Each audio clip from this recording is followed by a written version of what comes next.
He will restore the earth back to me.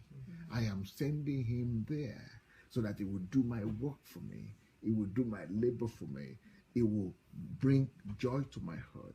He will fulfill my heart desires and my will on the earth.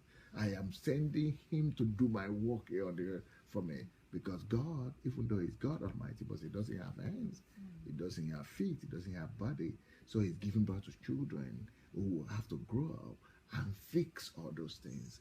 And he's hearing all the cries and the prayers of people on the earth. So he gives birth to you with a dream and a vision and a hope. That hope is what becomes your vision. That hope is what becomes your calling. And that's what you are supposed to dedicate your life to here on earth, because you are born with a hope. God is hoping. God is waiting. God's expectation. That's why I say that the expectation of the sons of God. So God is having expectations that these my children will fulfill those expectations. But when we remain children, we just betray that hope. We betray that aspiration and that, that hope that God had.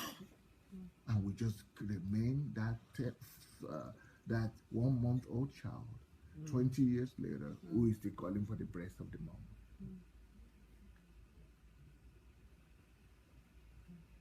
The joy of the heart of the Father is when that child does like Jesus, because Jesus grew in wisdom, in understanding, and in maturity. Then he became a son. Then he fulfilled the hope and aspiration of God.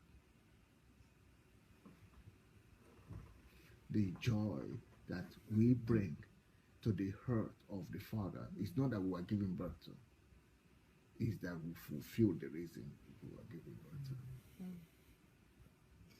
So God's kingdom is not supposed to just be a kingdom of children. It's supposed to be a kingdom of sons. So that's why Galatians chapter 4 now says, now I say that the heir, as long as he is a child, even though he's a heir, he has an inheritance, but as long as he is not the one aware of it. Do you want to tell me that your 1 month old child knows the amount you have in your account? And how to use it, how to make use of it, or your promises, or your will? He doesn't even know your will.